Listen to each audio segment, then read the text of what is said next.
The day I quit, July 20th, 2020, funny enough, I actually signed our very first e-commerce client. Super lucky, just through cold emails, the exact same day we reached out, they freaking booked in the call on the very first email. So it was like, it was meant to be. And that kind of like propelled us in terms of starting the agency, going down the rabbit hole and investing into a ton of other masterminds. I'm blessed in that sense of where like have the ability to sort of curate these leaders in-house where I trust them to get a job done. And I'm not necessarily managing that side where at the end of the day, we're just meeting 3 times a week. I'm brought into the loop in terms of what's being done. As an example, we had a brand where I think we brought them like 500 grand in email revenue. Okay, 15% of that is a hell of a lot of money. So we're not gonna be charging them that and said to them, hey, listen, instead of us charging this right now, I'm actually open to, let's just scrap the contract right now. I'm gonna renegotiate it to, let's just do a cap. Like if we're over this amount of money in revenue for Klaviyo, then we're just gonna cap it at 15K a month, no more, no less. And they were, more than happy that we're coming to them with this solution. Like they actually realized like, okay, they're in it for the long haul as well. And I think like you just need to have that flexibility. Like people are so rigid and like on their high horse with their pricing, you end up losing clients that way. Like I said, would you rather 45 grand now or 100 grand over the year? Ladies and gentlemen, welcome to the first episode of Agency Protocols Podcast. My name is MJ. I'm your host. And today I have Jordan Bazouzi.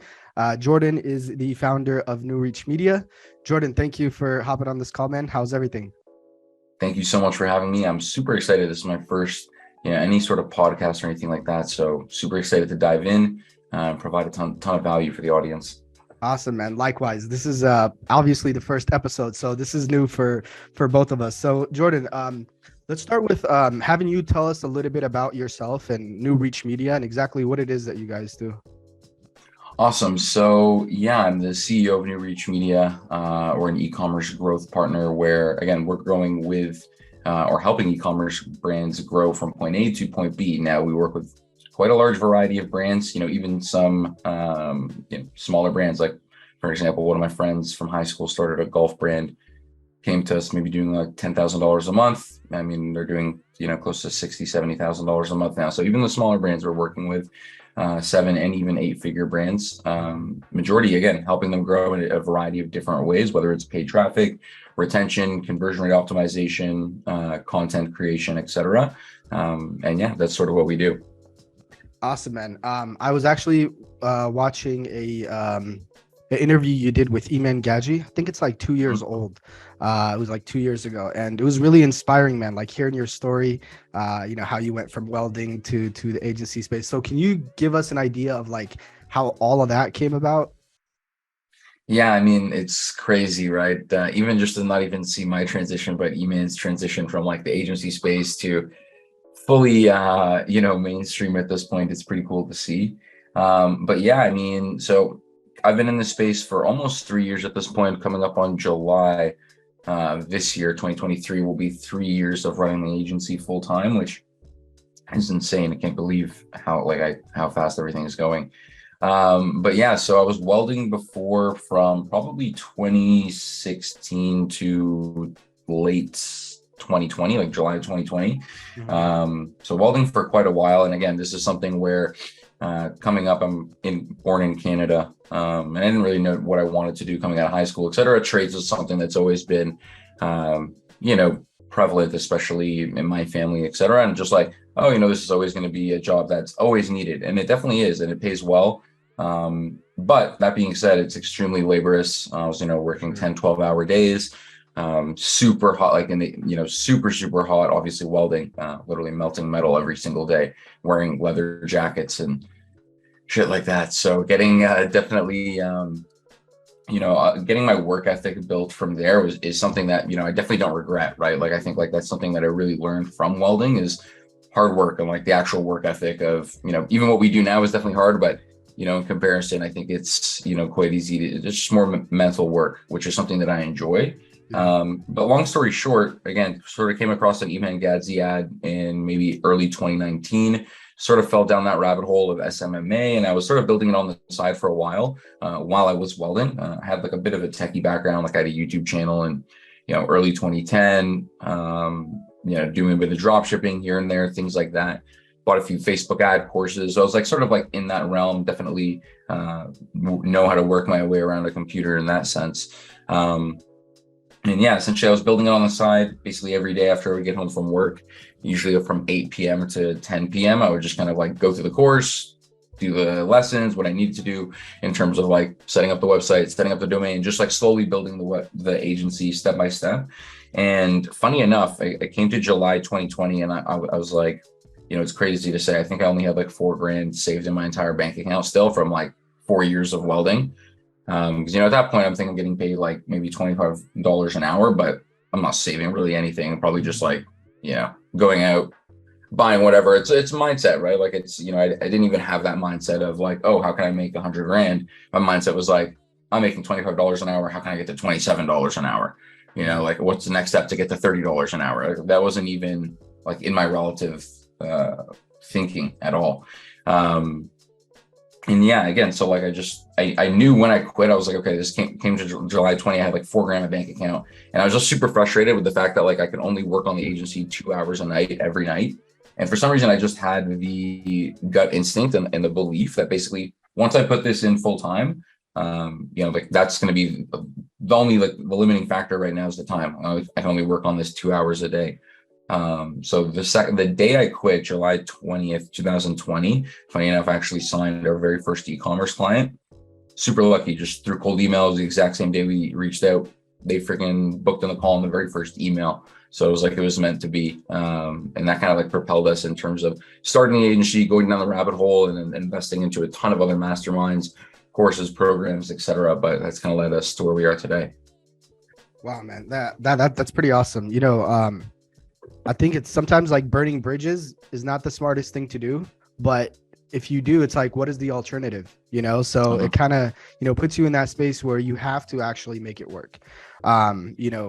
For me personally was very much similar. I mean, I started out doing drop shipping, Amazon FBA, a few other, online gigs.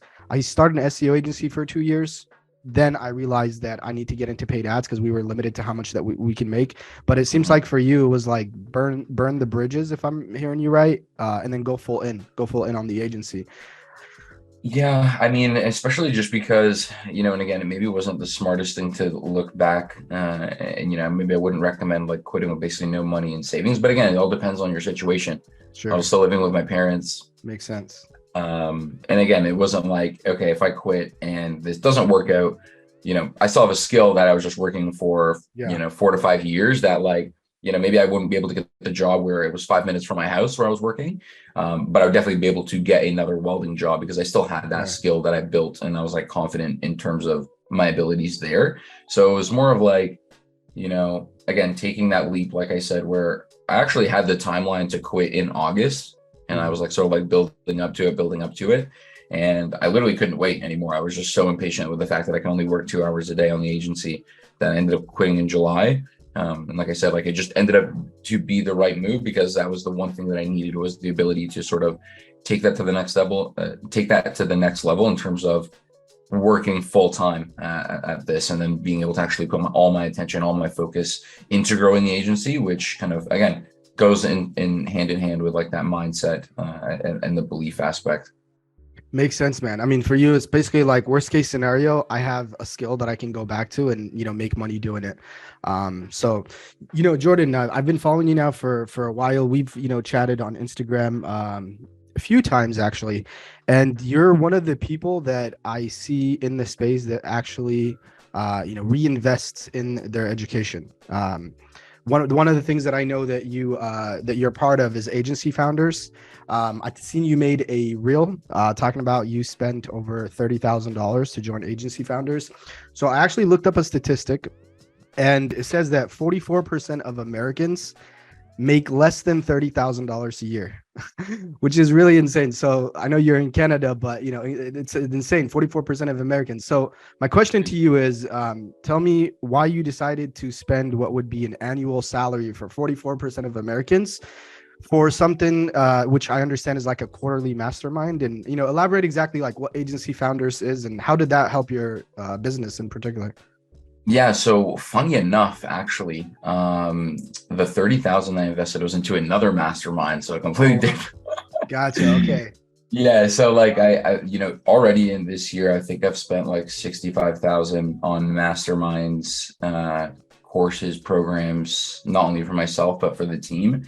And I'll touch on both. So like you mentioned Agency Founders, which is actually just once a year event hosted by Eddie Malouf and Ashton Shanks, two amazing agency owners, super high level, multi 8-figure agencies. I think both of them, I think at the time of this, Eddie's team's like 130 people, Ashton's is maybe like 80. And like at the agency founders, like it was crazy. He was showing projections, and they project to be at 380 employees over the next 3 years. So they're definitely a little bit of a different level of an agency. But that being said, again, it's like a yearly mastermind where it's all agency owners, some of the highest level agency owners in the space, Nick Shackelford, all these guys. That are what's crazy about it is they're fully pulling back, the curtain on numbers. It's 100% transparency. And it's, again, just being in the room with higher level people. And again, 99% of the time, what I've found already is the information is super useful for sure. Definitely. Don't get me wrong. And again, there's already a billion things that we're going to go ahead and implement from these masterminds. But the biggest thing is the connections and the relationships from learning from these other agency owners. And again, connecting with them on the back end, whether it's the side conversations at these events, the Zoom calls afterwards, or the relationships you build. That's like the huge value, and why I'm sort of really investing into these things, is to, again, just be in the proximity of people that, again, as I'm sure maybe your high school friends are not all agency owners, right? As I don't think they would be, right? Like the odds of that happening is super slim. Yep. And for me, I'm the only entrepreneur and, only business owner in my friend group in person. So it's great to have these connections where, again, we can link with like-minded people that are much higher level than where I'm at currently, and that I would love to connect with, network with, and learn from. And then the mastermind that I joined this year as well is one called Powerhouse Brands. So it's actually owned by Lo Silva and Josh Snow, two bigger guys in the e-commerce space. He owns Snow Teeth Whitening, huge brand. I think we do like $100 million in a year in revenue. So like super, super big. But the reason I joined for that, again, a little bit of a different side, again, still building the mastermind and the networking aspect. Of course, we're in the e-commerce space, so learning from myself, the team, et cetera, that's going to be huge. But this is a little bit more on the client acquisition side, where, again, building the personal brand, joining a mastermind that's $30,000 a year, definitely puts you in a room with higher echelon people if everyone's paid that amount, right? So that's, so far why I've invested that amount of money. I'm super excited. I mean, every single time I've invested something like this, a big amount of money into something like this, it's always paid off in 10x. So 100%, man. It's crazy for me personally. When I look back, like, before I even started, with making money online, whether that was, an SEO agency or the paid ads agency, I never made sense of spending even $1,000 on anything like this, let alone 30,000. So it's, really to kind of like what you were alluding at the beginning, like having that mindset change, that spending $30,000 is nothing, because that the stuff that you're going to get in return is, much more beneficial, whether that's the stuff that you can implement or whether that's it puts you in a room, of different people. So Jordan, what question for you? What is a common myth in the social media marketing agency niche that you think a lot of people think is true, but in reality is a myth?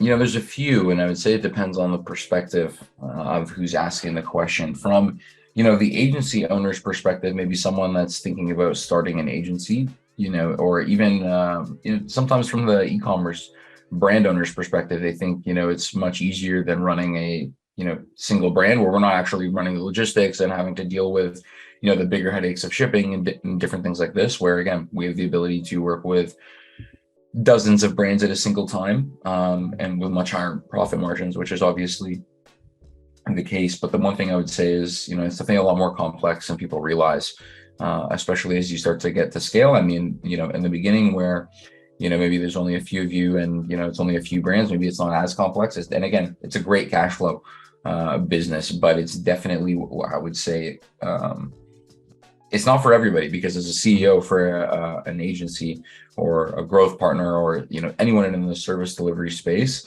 you have to have multiple skills on your tool belt, because oftentimes, again, whether in the beginning you're basically doing everything, or even as you look to delegate things moving forward, as pretty much any business owner does, I mean, you should definitely have some sort of experience with these things, so at least you can call it the BS and know what is good KPIs and what's not, etc. Mhm. So it's just what I would say is, again, you have to have a lot of skills. It's not as easy as people think. Agreed, man. Agreed. This is a perfect segue to what does the day look like for someone that is running? I believe right now you're doing at around 120,000. What does day to day look like? Because sometimes people think that owning an agency is this glamorous lifestyle. I know for me at Mhm. least, it's not fun at all. Like, I mean, I love the game of it, but there's nothing glamorous about it. It's Mhm. like you in your room or your office in front of a computer.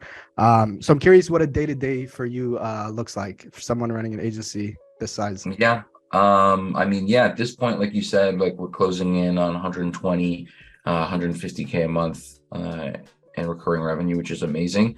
Now, like I said, obviously I've spent, I think, like I said, close to 65,000 this year in terms of education, masterminds, et cetera, things like this. So really, again, we really want to take it to the next level in terms of just reinvesting into the business. Mhm. Um, Again, remind me on that question. What does a day to day look like? Because I Yeah. seen So I think you were up working just 7 hours. I was looking at your story before we got on this call. It was like 1 o'clock in the morning or 1:30 in the morning, and you were pumping yeah, out some yeah, sort of yeah. videos. So day to day, it really depends. And again, I think this comes down to the individual. I try to keep my day relatively structured, but um, I mean, I'm like I said from that story last night. I end up working super late. So generally, I'll wake up 8, 9 in the morning, get to work. Where again, at this point, we have a full service delivery team, and I'm basically not doing anything on the delivery side Mhm. outside of management, and just kind of like checking in with the heads of the departments, whether it's paid ads or emails, and CRO, et cetera. So again, at this point, it's more so management and steering the ship in terms of building better SOPs and just like having our team be more efficient. One thing I learned, especially from agency founders, is bigger isn't always better in terms of team, and that For can cause a sure. lot of inefficiencies and um, a lot of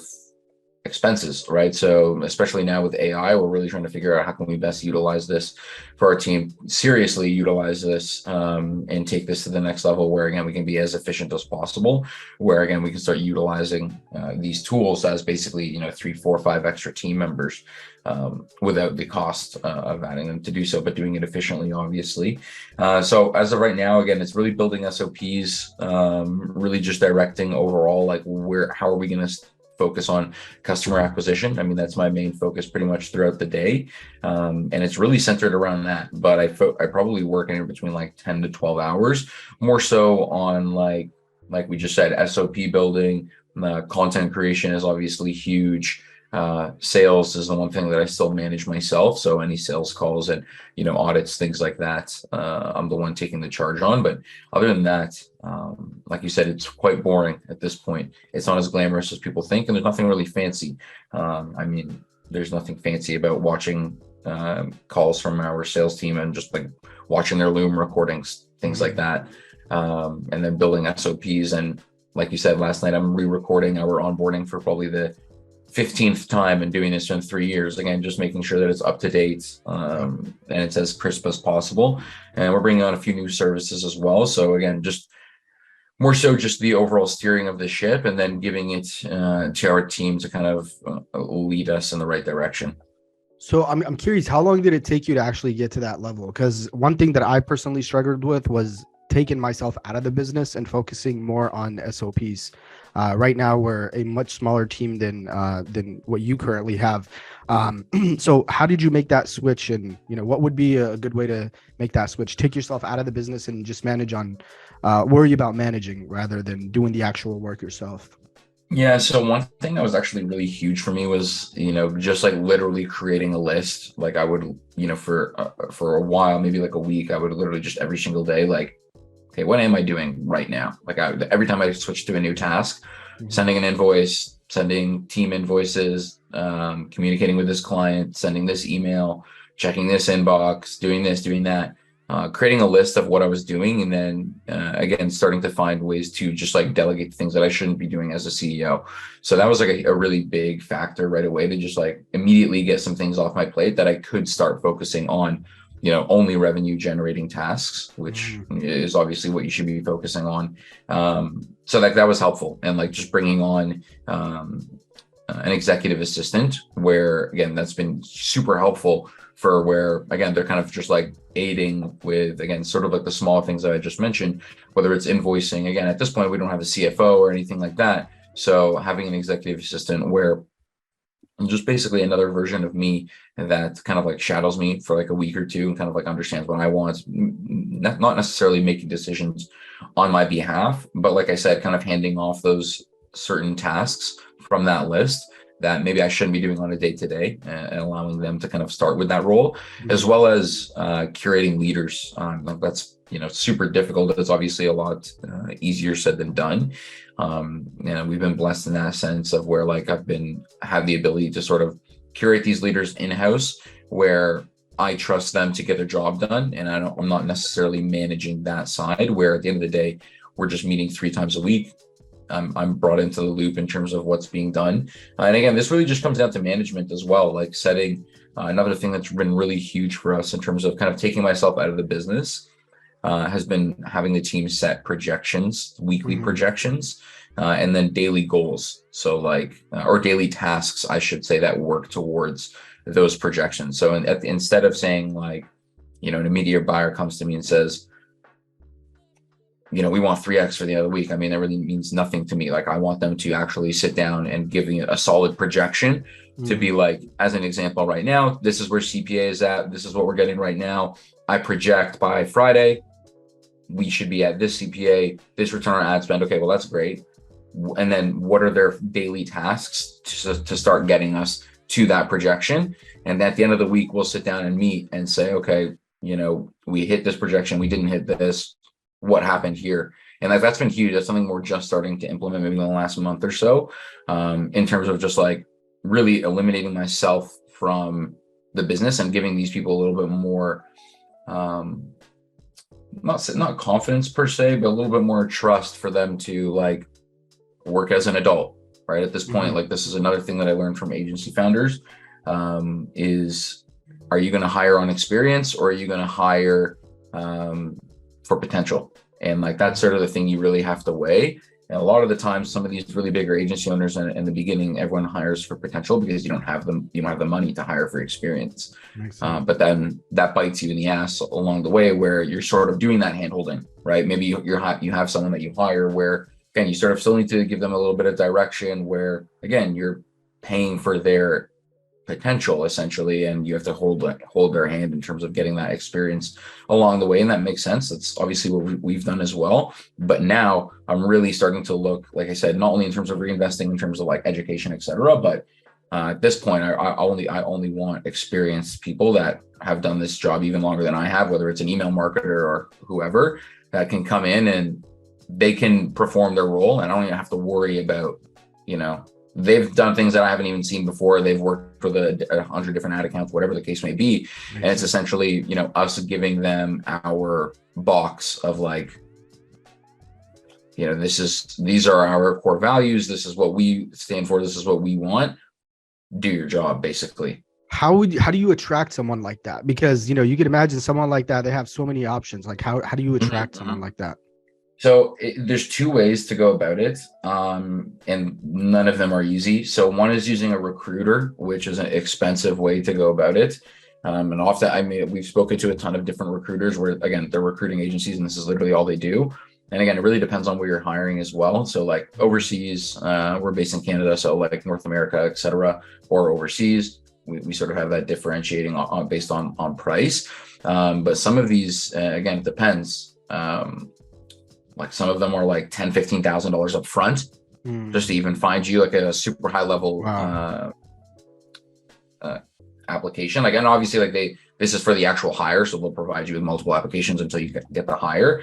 Or some of them, that we've even spoke to, they charge up to 25% of yearly salary for that first year. And again, this is where, are you going to be paying for experience? You're going to be paying for potential. As we sort of like, as you build the agency, as I build the agency, as we just even progress, and just like building cash flow and just like having cash stocked up, like this is something that's really worth thinking about, because now you're going from someone that you have to hold their hand from a little bit to someone that's way more experienced that, again, can allow you to sort of take yourself out of those roles. And then, they've been there, done that, seen a lot, and you can sort of put them into a managerial role. And the other way to do it is headhunting. So, literally just the other agencies in the space, other e-commerce brands. Again, like the best way to do it is like through LinkedIn, obviously, because like you can see who works for who, and basically just like reaching out to them and saying, like, hey, are you interested in looking for another job? Or, just kind of starting that conversation. And this is something I've learned at agency founders as well. That we started having a VA now, sort of just like doing this every single day, because it's, very low percentage, right? Obviously, maybe out of every 100 people, you'll get one person that responds that's even interested in having that conversation, like even entertaining it. Because again, people are, they're especially, if they're getting paid a salary, people are always interested to get paid a little bit more, and obviously work for a better company. So like I would say, that's probably the two best ways to do it, is either a recruiter or headhunting. It's very hard to build it in-house because, like I said, you're sort of paying for that potential as opposed to that experience, which, it's at a certain point, what do you want and what's going to take you to that next level easier? That makes sense, man. And I think this is one of the main reasons, at least, that I believe why business owners, let's say e-commerce businesses, would rather hire an agency like yourself rather than hiring in-house.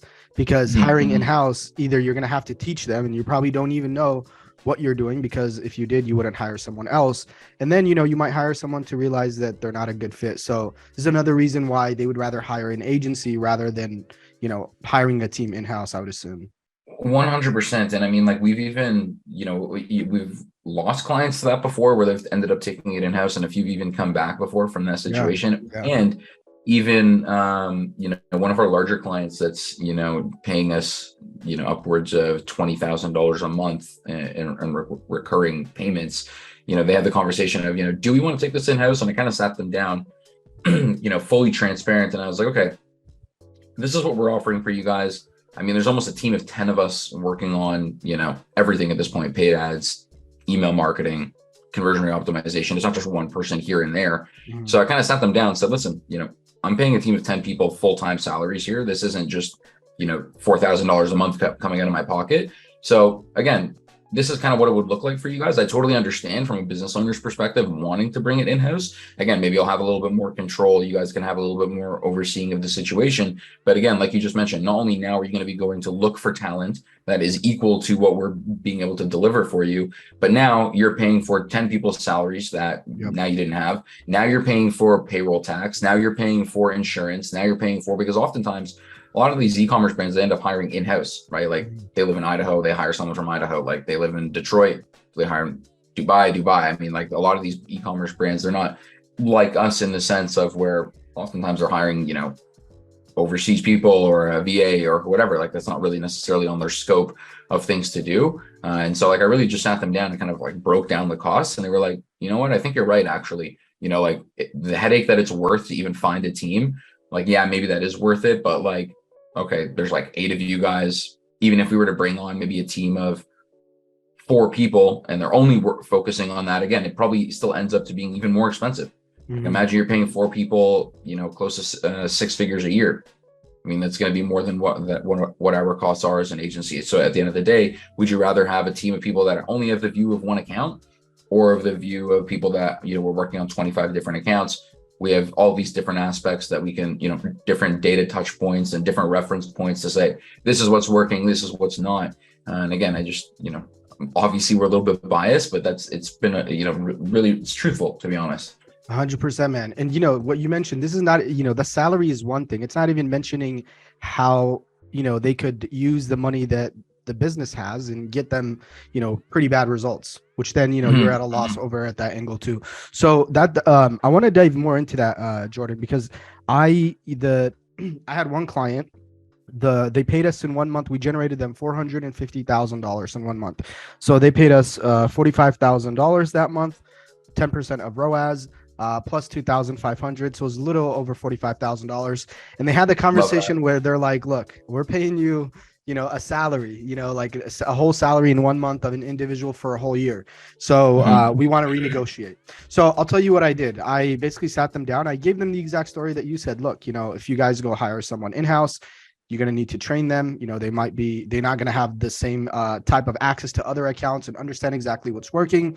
But I didn't want to lose this client because I realized that they were literally like willing to make that stupid decision, to be honest, which is, leave us because they're, paying us $45,000 it in makes 1 sense, month. right? It's like, Right. They're like juggling it. So what I did was we renegotiated down to 7.5% rather than 10%. And we said that if we generate you anything over $300,000 a month, we'll waive the monthly fee. How do you think I went about that? And is that something that you did as well? Or did you just present them the truth and they just agreed? yeah, no, 100%. I think you need to be flexible as an agency owner. And I think oftentimes people are too rigid in that sense where they're sort of like on their high horse. And like, again, I totally understand we are providing a service. And it's like, as an example, you go to the doctor in the States, and you're not going to argue with the doctor like, oh, I'm paying $500 to, $10,000. I mean, that's just not possible, obviously, right? But in the sense is like, we're not necessarily offering a commodity service, but right, they could go somewhere else cheaper 90% of the time, whether the quality is there or not. That's another question, but oftentimes it comes down to the relationship that they have with you and your team as well, and like the ease of working with one another. So, I think you need to be flexible in that sense. And we've done that as well. Like, for an example, with some of our larger clients where, again, we get to the point of, like you said, couple $100,000 a month return on ad spend, 10% of that doesn't end up to be doable for most brands because half the time, I mean, we're cutting so much into their margins at that point where, it's hurting the brand. Yeah. So, do you value $45,000 right now, or do you value $100,000 over a year? Right. So it really comes down to just being smart about it and making those decisions. So like, I think what you did is perfect. I mean, in that sense, we've done other scenarios, and I think it just comes down to the brand being flexible and what makes sense for them. Yeah. To give you a few other examples, we've done a situation where, like you said, a couple $100,000 in return on ad spend. It's like, okay, damn, this is a lot. That's great. Thank you so much for paying us in that first month. Like, but we're open to renegotiating that. And what's even better is when you present that to the client first, right? You notice before you even send that bill and charge it to them, whenever you're sending that monthly report, you go, so, hey guys, this is what it's going to be. This is great, but I much value our long-term relationship over, a monthly bill. What I'm willing to do is moving forward, I want to renegotiate it to this. We're literally going to be getting paid less money, but this is how it's going to work. And we've done ways where instead of maybe a return on ad spend, now it's a percentage of ad spend, and then we tier it, right? So like over 200K a month, we get this, right? And over this, over 300K a month, it's 7%, so on and so forth, where again, we're still incentivized in terms of performance, but at the end of the day, it makes sense for them as an owner. Like we've done the same things as well for email, where normally what we'll be charging for email is like usually a base fee, depending, because we're usually doing email and paid traffic as one package. It'll be an extra $1,000 a month for emails, base fee, plus 15% commission from Klaviyo. So we'll take 15% of revenue. But this is, again, 15% of revenue for some brands. That's a lot. That's really a lot. So what we'll do is, again, for that first month, that's where we want it to be, because, depending, some months it's, $4,000 in commission, some month it's $40,000 in commission. So it's really about figuring out and sitting down with the brand. But like I said, being proactive to say, as an example, we had a brand where I think we brought them like $500,000 in email revenue. Okay, 15% of that is a hell of a lot of money. So we're not going to be charging them that. But we sat down and said with them, hey, listen, instead of us charging this right now, I'm actually open to, let's just scrap the contract right now. I'm going to renegotiate it to, let's just do a cap. Like if we're over this amount of money in revenue for Klaviyo, then we're just going to cap it at 15K a month. Okay. No more, no less. Yeah. And they were, more than happy that we're coming to them with this solution. Like they actually realized like, okay, they're in it for the long haul as well. And I think like you just need to have that flexibility. Like people are so rigid and like on their high horse with their pricing. You end up losing clients that way. Like I said, would you rather $45,000 now or $100,000 over the year? 100%, man. Yeah. I mean, and that client for the longest, they were, the best paying client for us. So I'm Mhm. glad that we made that, decision. Cause like you said, it comes down to, do you value it for that month or throughout the whole year? So that's definitely, it's good. It's glad to hear that we made that, 100% right decision. that decision. Yeah. Yeah. Okay, Jordan. So, I wanted to go ahead and ask you. We spoke about like teams, and we spoke about taking yourself out of the business. I'm curious if you don't mind going into like, what does the structure of your agency look like? Like, who do you guys have on as employees, as contractors, and how does that look Mhm. exactly from like the CEO down? So funny enough, like as we just wrapped up agency founders at the beginning of January, um, ended up joining like Eddie and Ashton for like one-on-one consulting, pretty much. Okay. And like one of the biggest things that they've implemented so far, or that we started implementing, is like an actual organization chart, because I didn't have that before, in terms of who does what, where we want to be, even by the end of the year in terms of the size of the team, et cetera. Because obviously right now, I mean, it was just kind of in my head, right? I mean, I'm the CEO, this person's handling paid ads, this person's handling emails. I mean, it's kind of in my head, but now it's really sort of like helped me to sort of build an organization chart, in terms of, again, not only where we are now, but where we want to be working our way backwards from revenue, and just seeing like, okay, if we want to be making 250K a month, whatever the case may be, what does that team actually look like? How big does the team need to be to handle that extra load of clients or those extra services, depending on how we're going to get there. So right now, like I said, we're sort of, we're in that growth partner phase where we're really trying to make sure that even if it's something that we're not handling in-house, we're working with another team to sort of not necessarily white label it. We are introducing the other agency, but they're coming in through our Slack channel. Everything is all through one central place of communication, just to make it as streamlined as possible for our clients. So right now, myself, executive assistant, so it's two. Then we have our head copywriter and sort of like client success manager. She's sort of like one and one. And again, we're really starting to sort of differentiate these roles a little bit further, so that way we can have the team act a little bit more efficiently. And I'll get into that in just a minute, because it gets a little bit of a cluster right now, just because there's so many different services. Then we have two media buyers, basically one head who's managing everything, and then one junior media buyer. Then we have two people on the email team, so a designer and a copywriter.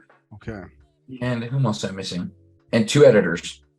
And then one CRO specialist. So someone who's just like great at coding. And again, this is something where we're sort of like just starting to even offer in-house a little bit. So we actually only brought them on last week. But again, that's something where, again, that's sort of where the team's at now. I think it's like 12 full-time. I'm excited to see where it goes in 12 months, man. Because I mean, looking back even 12 months ago, I don't think you were anywhere near that. So I'm really excited Yeah, to see where it no, goes from this 12 year's months had from now. a ton of growth, which is crazy. Like super excited. And again, like this is where it comes down to figuring out, what do you want as an agency? Like, what do you want out of this business? To be honest, I don't want a team of 20 people. I don't want a team of 25 people or something like that. It's not Okay. something where I have any interest in, having $100,000 a month in overhead expenses. And, maybe that opinion will change down the line. But it's not, that's one thing I learned from the agency founders as well, right? Like I just said, what do you want out of this business? Do you want it to be, a business for your life, or a life for your business, like all the way around, right? Like, really just like figuring that out and working our way backwards. So for me, I think by the end of the year, maybe a team of maybe 14 to 15 is probably where we're headed. Mhm. And again, keeping that sort of like smaller client roster of higher quality clients, as we look to progress into being a growth partner. Mhm. And again, where we can start to offer multiple services, increase our monthly, not monthly rates, but just how much we're getting from each client per month. And ultimately the LTV, which is going to be like the biggest lever for us, I think, in terms of scaling, going from maybe $4,000 or $5,000 a month in, average pricing for each client, to close to 10 to 12,000 a month. Yeah, that's a perfect segue to the last two questions I have for you, actually, which is, where do you see NuReach Media at? Like, what is your goal with it? Is it something that you plan on? You said you don't want it to be, bigger than, let's say, 20 people, but like you said, that might change. Is this something that you see yourself doing for 10 years? Is this like a cash cow business? Mhm. How do you see that? It's a good question. And this is something where I'm really sitting down, and again, from agency founders, learning the importance of vision and mission, just like in terms of where we do want to go, what I want out of this business. So we'll see. But in terms of where do I see us going the next little bit? I mean, one thing that I really would love to start doing is, as we service e-commerce brands, I would love to start operating a few e-commerce brands. And obviously we have the team in-house to sort of manage all of the marketing side. So again, it just sort of comes down to partnering up with the right people on that aspect in terms of the right creative minds and people who have been there and done that before. But that's, I think, maybe one of the next segues in terms of running the agency, is starting to just bring a few of our own brands in-house and start to build that. And again, that'll be a little bit of a differentiating aspect to us as a service provider of, we actually own our own brands, etc. But to be honest, I love what we do. I love what I do right now. I'm really keen to keep doing this for the next 3-5 years. We'll see where it goes. In terms of selling the agency, I don't know if that's something, I don't think I've built it properly to be sold, to be honest, just yet. So that's something that, we would definitely have to be restructured. And I would, it would be interesting to see how that looks.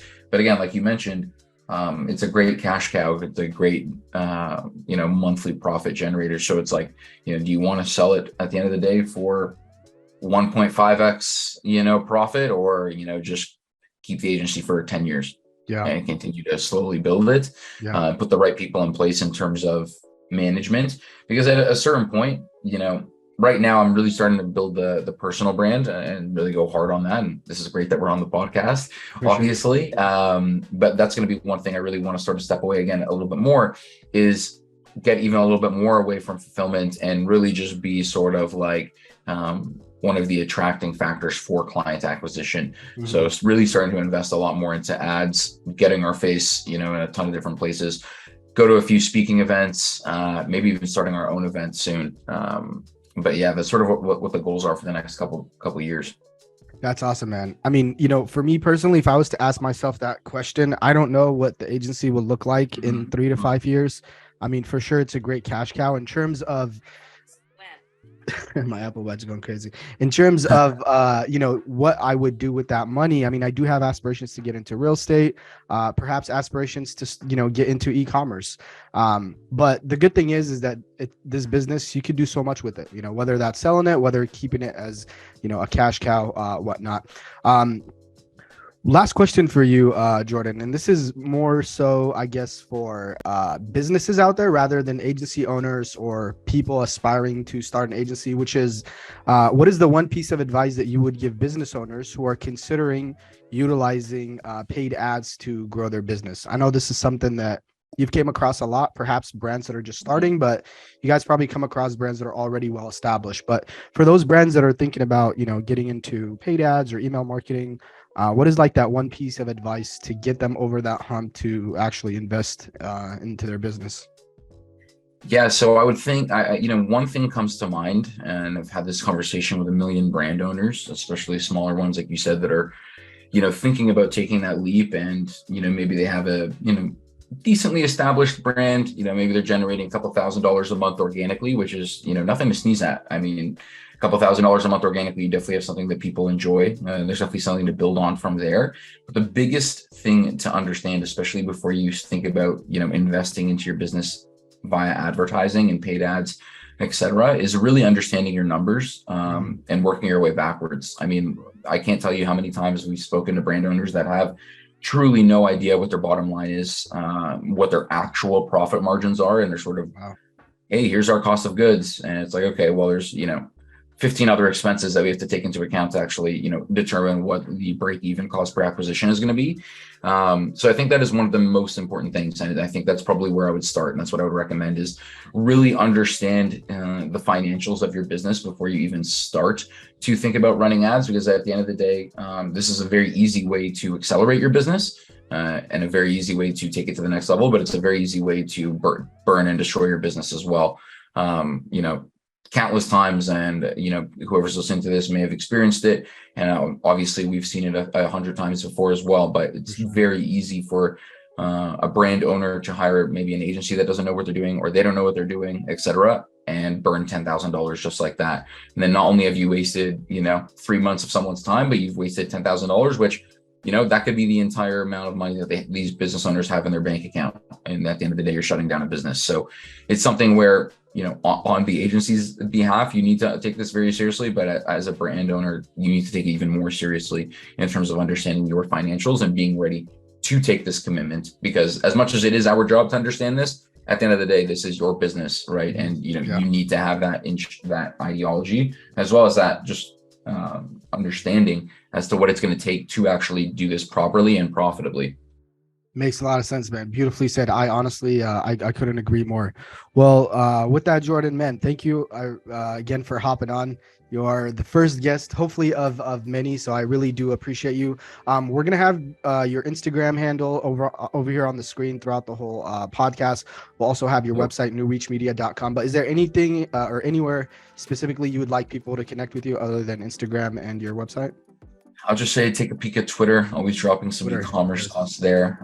Basically just my first name and last name on Twitter. But awesome. Other than that, thank you so much for having me, man. This was amazing. I'm super excited to watch the episode, but as well as the next ones. I mean, I love listening to these podcasts, especially like you said. I won't mention names, but the upcoming guests, I'm sure will be super fire to listen to. So I'm super excited, man. Thank you so much for having me on. I hope you guys got some value out of this and enjoyed. Jordan, my pleasure, man. Thank you so much. And really looking forward to the final piece. And yeah, man, we'll talk soon again. Take care. Awesome.